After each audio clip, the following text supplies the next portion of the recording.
શ્રોતા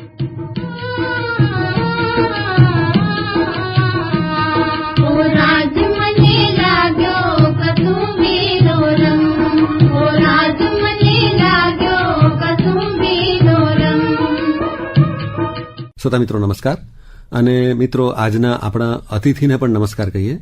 આજે ફરી એકવાર આપણી સાથે છે ડોક્ટર ખ્યાતિ પુરોહિત શાહ. ખ્યાતિ, આપને નમસ્કાર. નમસ્કાર સૌ શ્રોતા મિત્રોને ભાલભર્યા નમસ્કાર. મિત્રો, આમ તો ડોક્ટર ખ્યાતિ આપણી સાથે ઘણા બધા વર્ષોથી જોડાયેલા છે.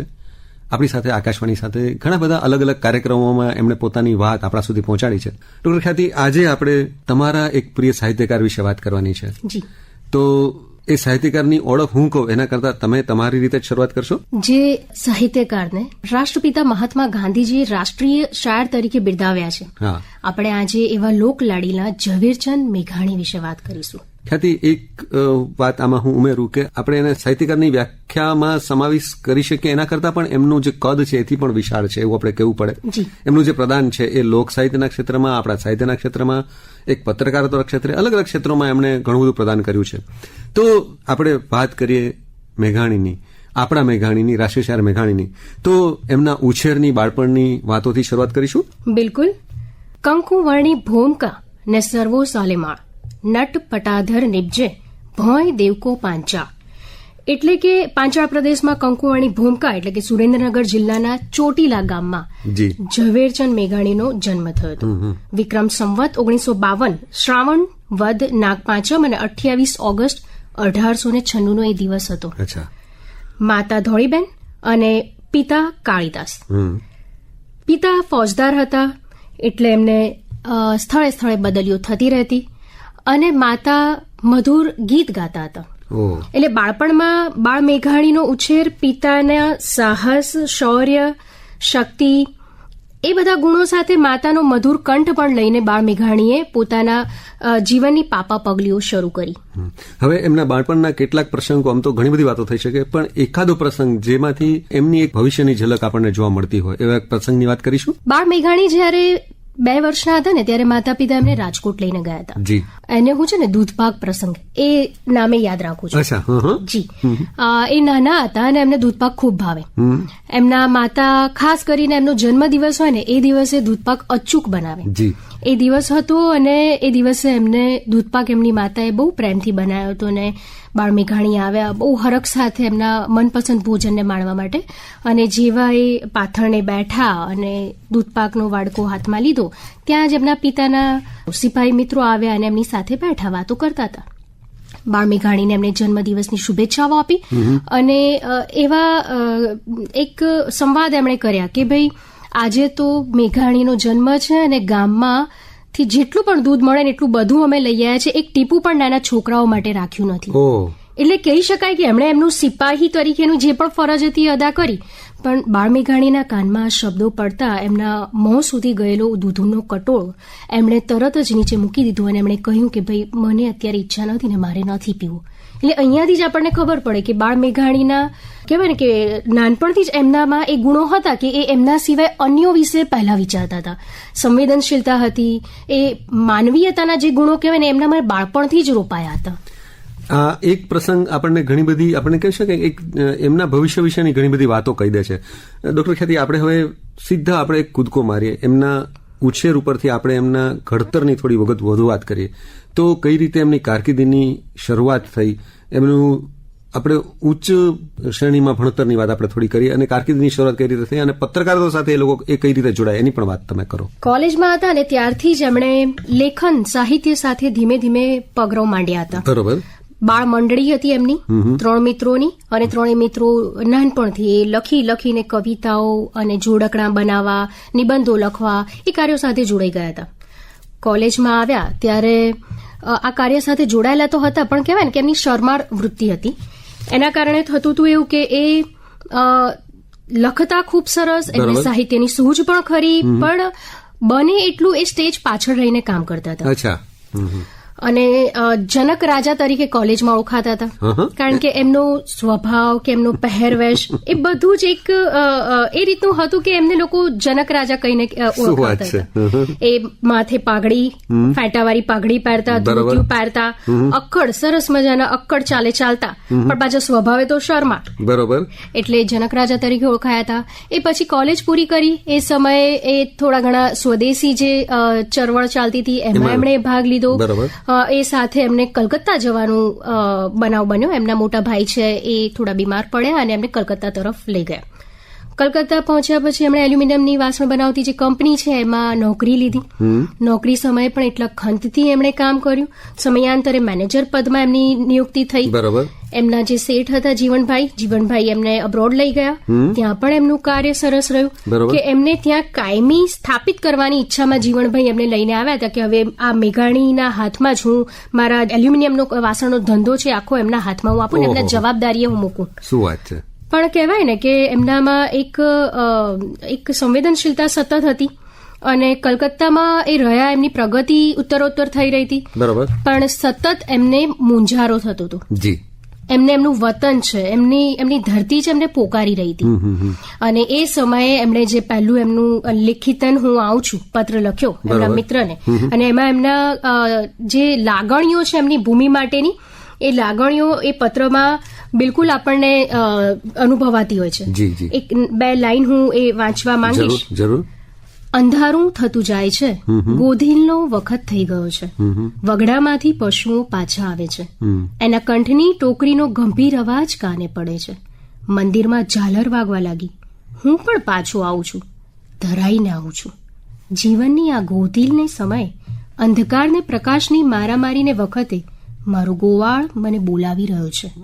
હું રસ્તો નહીં ભૂલું, એના સાધને હું ઓળખું છું. વધુ શું કહું. લિખિતન હું આવું છું. અદભુત. આ અમુક પંક્તિઓ જ આપણને એક અલગ દુનિયામાં લઈ જાય છે. તો આ એક રીતે જોઈએ તો એમનો લખાણ સાથેનો સંબંધ શરૂ થયો. પછી ખાસ કરીને ડોક્ટર ખ્યાતિ એ પત્રકારત્વ સાથે કઈ રીતે જોડાયા અને સાહિત્ય સર્જનમાં કઈ રીતે આગળ વધતા ગયા એની પણ થોડી વાત કહેશો. કલકત્તાથી એ પાછા વળ્યા. બરોબર. પાછા વળ્યા ને પછી થોડો મૂંઝારો હતો કે હું આવી તો ગયો, મારા ધરતીએ મને પોકાર્યો ને હું આવી ગયો, પણ હવે મારે કરવું છે શું એ સમજ નથી પડતી. એટલે મારે ખેતીવાડી કરવી છે કે મારે કોઈ ધંધો કરવો છે કે મારે કોઈ નોકરી કરવી છે, એ થોડી અવઢવ હતી. બરોબર. એ સમયમાં એમના લગ્ન લેવાયા. લગ્ન પછી એક નાની અમથી એમની યાત્રા થઈ, પ્રવાસ કર્યો. પ્રવાસમાં એમણે જેતલસરથી ભાવનગર જતી વખતે છે ને રસ્તામાં કાઠી રાજ્યોના જે અમુક ઝુમખાઓ દેખાયા. બરોબર. એને લઈને છે ને એમણે એક સરસ મજાનો લેખ લખ્યો કે કાઠી વસાહતો મોતીના દાણાની સુંદર ઢગલીઓ જેવી લાગે છે. એવો જ એક સરસ મજાનો બીજો લેખ એમણે પોતાના માસીના ગામ તોરી ગયા હતા ને કે ચોરે બેઠા હોય વડીલોની વાતો સાંભળતા સાંભળતા એમણે એક સરસ લેખ લખ્યો ચોરાનો પોકાર. અને ત્રીજો આવો સરસ લેખ અમર રસની પ્યાલી.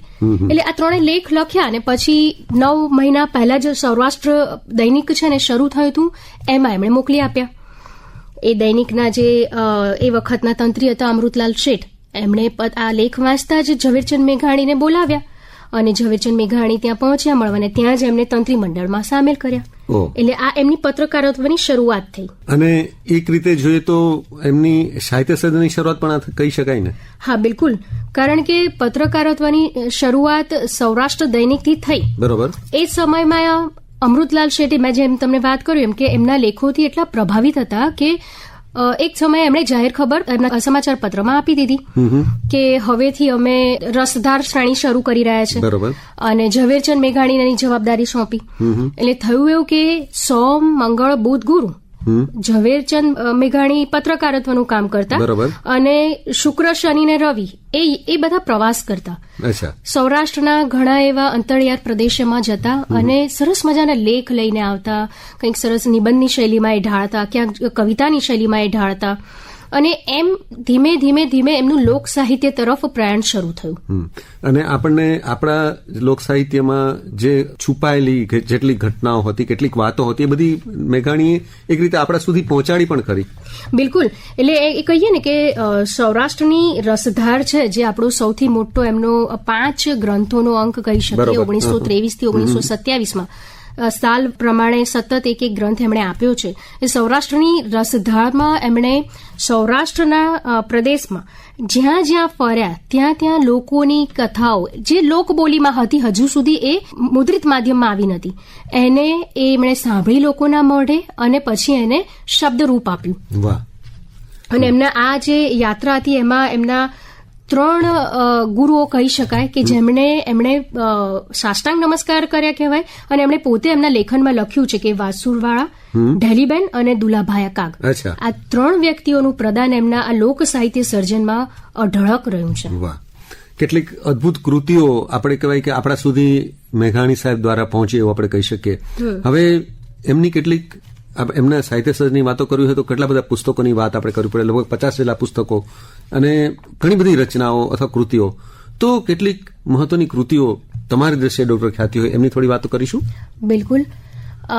એમણે બહુ જ ટૂંકું આયુષ્ય હતું, 50 વર્ષના જીવનમાં લગભગ 100 થી પણ વધારે પુસ્તકો લખ્યા. ઓહો. અને એમની જે સૌથી વધારે ગમતી મને કૃતિ હોય ને ચારણ કન્યા. આમ તો ઘણી લાંબી છે પણ એનો છેલ્લો જે ભાગ છે ને એ હું તમને સંભળાવીશ. પણ એ સિવાય પહેલા હું કહી દઉં કે એમની દરેક કૃતિઓમાં દ્રશ્યાંકન હોય છે. બરોબર. એટલે આપણે વાંચીએ ને તો તમને જાણે આપણી સામે એ દ્રશ્ય ભજવાતું હોય ને એ તમે અનુભવી શકો. બરોબર. એ રીતનું સરસ મજાનું એમનું લેખન હોય છે. ચારણ કન્યા સૌને ખબર જ હશે કે ભાઈ એક નાનકડી 15-16 વર્ષની બાળિકા હતી અને એણે સિંહને જે રીતે સામનો કર્યો તો પોતાની મરી ગયેલી વાછડીને બચાવવા માટે કે કોળિયો ના થઈ જાય સિંહનો, એ માટે ઝવેરચંદ મેઘાણી એ દ્રશ્ય ત્યાં દુલાભાઈ કાગ હતા એમની સાથે એ દ્રશ્ય જોવા ત્યાં ગયા હતા. ગામમાંથી બૂમો પડી, એ સિંહ આવ્યો, સિંહ આવ્યો, એટલે બધા દોડીને ગયા. અને દોડીને ગયા ત્યાં તો જોવે છે કે આ નાનકડી બાળકી સિંહની સામે ઉભી છે ને એ પણ હાથમાં ખાલી લાકડી છે. લાકડી લઈને એને એટલો તો ડરાવી ધમકાવી રહી છે, ગર્જના કરી રહી છે, અને એ સિંહ એનાથી દોડીને ભાગી રહ્યો છે. દોડીને ભાગી રહ્યો છે ને એ જે અમુક પંક્તિઓ છે હું અહીંયા તમને સંભળાવવા માંગીશ. ભયથી ભાગ્યો સિંહણ તારો ભડવીર ભાગ્યો, રણ મેલીને કાયર ભાગ્યો, ડુંગરનો રમનારો ભાગ્યો, હાથીનો હણનારો ભાગ્યો, જોગીનાથ જટાળો ભાગ્યો, મોટો વીર મુછાળો ભાગ્યો, નર થઈ તું નારીથી ભાગ્યો, નાનકડી છોડીથી ભાગ્યો. અદભુત. એટલે આ શબ્દો તો છે ને આપણા રૂવાટા ઉભા કરી દે એવા છે કે આપણી સામે આખું એ સમયનું દ્રશ્ય જે સિંહ આખા ગામને કે આખા માનવ જાતિને ડરાવતો હોય એને ડરાવવા વાળી એક નાનકડી બાળિકા. વાહ, અદભુત. હવે આપણે બીજા બધા એમની રચનાઓનો આસ્વાદ તો ન લઈ શકીએ પણ આપણે નામ તો ઉલ્લેખ તો કરી શકીએ ખ્યાતિ. તો કેટલીક એમના જે પુસ્તકો એમની કેટલીક રચનાઓનો ઉલ્લેખ આપણે ફટાફટ કરી દઈશું. એક તો એમનું કલકત્તામાં લખાયું હતું દીવડો ઝાંખો બળે. બરોબર. મેં તમને કીધું એમ કે કલકત્તામાં હતા, વ્યવસાય રીતે કારકિર્દી રીતે બહુ સરસ રીતે પ્રગતિ કરી રહ્યા હતા પણ તેમ છતાં એમનો જીવ મૂંઝાતો હતો અને દીવડો ઝાંખો બળે. દીવડો ઝાંખો બળેમાં એમણે એમની પીડા બતાવી છે કે ભાઈ હું અહીંયા છું પણ તેમ છતાં મારી અંદરનો જે પ્રકાશ છે ને અત્યારે બુઝાઈ રહ્યો છે. એ પછી સિંધુડો જે સ્વતંત્રતાની જે ચળવળ હતી એ સમયે ગાંધીજી સાથે અમૃતલાલ શેઠ સાથે મળીને જે પણ ચળવળમાં એમણે ભાગ લીધો ને સિંધુડો નામે પુસ્તિકા 15 ગીતોની જે આપી એના એક ગીત છે ને શૌર્ય ગીતો કહી શકાય છે. અને એ ગીતોએ આખા એ જ સમયના સમાજમાં એક શૌર્ય ઉભું કર્યું હતું અને સ્વતંત્રતા માટેની દેશ પ્રેમ કહીએ કે એનાથી વધારે હું મારા તરફથી શબ્દ આપું ને તો દેશ દાજ ઉભી કરી. એ સિંધુડો પણ એક સરસ મજાનો છે. કોઈનો લાડકવાયો જેલમાં, હા એ વખતે છે ને એ જેલમાં હતા, સાબરમતી જેલમાં. અને સાબરમતી જેલમાં એવું હોય કે દર વખતે જેને રિહા કરવાના હોય મુક્ત કરવા હોય ને એની પૂર્વ સંધ્યાએ એ એનું સરસ મજાનું વિદાય સમારંભ હોય. બરોબર. અને વિદાય સમારંભ હોય ને એમાં કંઈક ને કંઈક પોતાના તરફથી કોઈ કંઈક અભિવ્યક્તિ આપે. એ સમયે લખાયું છે કોઈનો લાડકવાયો. છેલ્લો કટોરો છે. આપણને સૌને ખબર છે કે ગોળમેજી પરિષદમાં મહાત્મા ગાંધી જયારે ઇંગ્લેન્ડ ગયા હતા 1931માં એ સમયે ગાંધીજીની શું મનોદશા હશે, શું મનોસ્થિતિ હશે એ વિચારીને મેઘાણીએ છેલ્લો કટોરો લખ્યું હતું. છેલ્લો કટોરો ઝેરનો આ પી જજો બાબુ, સાગર પીનારા અંજલિનો ઢોળજો બાપુ કરીને એમણે બાપુને લખ્યો હતો. અને આ એમની જે છેલ્લો કટોરો વાંચીને ગાંધીજીએ એમને રાષ્ટ્રીય શાયરનું બિરુદ આપ્યું હતું.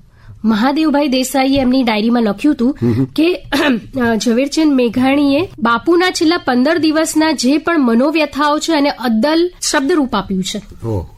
એટલે એમના વિશે આપણે જેટલી પણ વાતો કરીએ ઓછી પડે. પણ ડોક્ટર ખ્યાતિ આપણે એક તમે વાંચક તરીકે, ભાવક તરીકે તમારું મેઘાણી સાહેબ સાથેનું જે જોડાણ છે એને કહેવું હોય તો તમે કઈ રીતે કહેશો? મને ઝવેરચંદ મેઘાણીનું પત્ર સાહિત્ય ખૂબ ગમે છે. એમના લિખિતન હું આવું છું નામે 2 ગ્રંથ થયા છે. 2 ગ્રંથમાં 1200 થી વધારે પત્રો છે. અને એ પત્ર બંને હું ગ્રંથ વાંચી ગઈ છું ને એ ગ્રંથમાં એમણે એમના પરિવારજનો સાથે, એમના સ્નેહીઓ સાથે, એમના મિત્રો સાથે જે રીતે એ સંપર્કમાં રહ્યા, કારણ કે એ સમય તો ના ફોન ના કંઈ કોઈ એવી સુવિધા નહોતી, પણ પત્ર લખીને એમણે સંપર્ક સાધ્યો હતો. નાની નાની વાતો પણ એ પત્રમાં લખતા હતા. અને એમનો સૌથી વધારે જે સંબંધ છે ને એમના બાળકો સાથેનો પત્રમાં જે વ્યક્ત થયો છે ને મને ખૂબ જ ગમે છે. જેમ કે એ જયારે સાબરમતી જેલમાં હતા ને ત્યારે એમનો દીકરો મહેન્દ્ર અને પત્ની એમને મળવા ગયા હતા ને ત્યારે દીકરી ઇન્દુને નતા લઈ ગયા. ઝવેરચંદ મેઘાણીએ ઇન્દુને પત્ર લખ્યો હતો. શું વાત છે? અને એક પત્ર લખ્યો હતો મહેન્દ્રને, કારણ કે પુત્ર મહેન્દ્રની પણ થોડીક જે માતા કહે ને કે ભાઈ હવે દીકરો માનતો નથી ને આવું નથી, એટલે એ રીતની એક પત્ર મહેન્દ્રને હતો અને એક દીકરી ઇન્દુને હતો. એ 2 પત્ર હું થોડા તમારા સામે કહેવા માંગુ છું, અહીંયા તમારા સમક્ષ રજૂ કરવા માંગુ છું. પ્યારા બચ્ચા મહેન્દ્ર પ્રતાપ ઉર્ફે બોખારામ ઉર્ફે મોટું માથું બોત રૂઆબાબ ઉર્ફે ગળેલ ગરદન પતલા પાવા ઉર્ફે ભાષણખોર દાંતણના ચોર ઊંઘણશી ઘોર અને બા કહે છે ચાડીખોર. મને વચન આપ્યા પ્રમાણે આજથી તમે બાના ડાયા દીકરા થયા હશો. રાત્રે ઇન્દુને વાર્તા કહેતા હશો, બાને ગીત સાંભળાવતા હશો, કાન ઝાલીને દૂધ પાતા હશો, છાવણીમાં થોડું જાતા હશો, ફળિયામાં લાઠીદાવ રમતા હશો અને બાપુજીને કાગળ લખતા હશો. કેટલી સુંદર. એટલે આ આપણને એક સંવેદનશીલ પિતાનું હૃદય કેટલું સરસ, એમના પુત્ર પ્રત્યેની વાત કેટલી અદભુત રીતે એમણે વ્યક્ત થઈ ગઈ. એટલે આપણને એવું લાગે કે આ એ જ મેઘાણી છે કે જેમણે સિંધુડો જેવી કવિતા પુસ્તિકા આપણને સરસ 1500 ગીતો આપ્યા. આ એ જ મેઘાણી છે જેમણે બાપુને છેલ્લો કટોરો ઝેરનો પીવાનું કીધું, અને આ એ જ મેઘાણી છે એમના બાળકો સાથે બાળ શૈલીમાં લેખન કરતા હોય છે. ઇન્દુને જે પત્ર લખ્યો છે ને એમાં તો એમણે ઇન્દુનો પક્ષ લઈને કીધું છે કે ઇન્દુબહેન, અણમાનેતા ઇન્દુબહેન, બાને દવલા ઇન્દુબહેન, તમને એકલા સૂતા મૂકીને 2 ચોર અહીં આવ્યા હતા. ચોરના કાન ખેંચજો, ધબ્બા મારજો અને ફરીવાર હવે એ 2ને સૂતા મૂકીને ગાડીમાં બેસી અથવા તો મોરલા પર ચડીને આકાશમાં થઈને અહીં આવજો.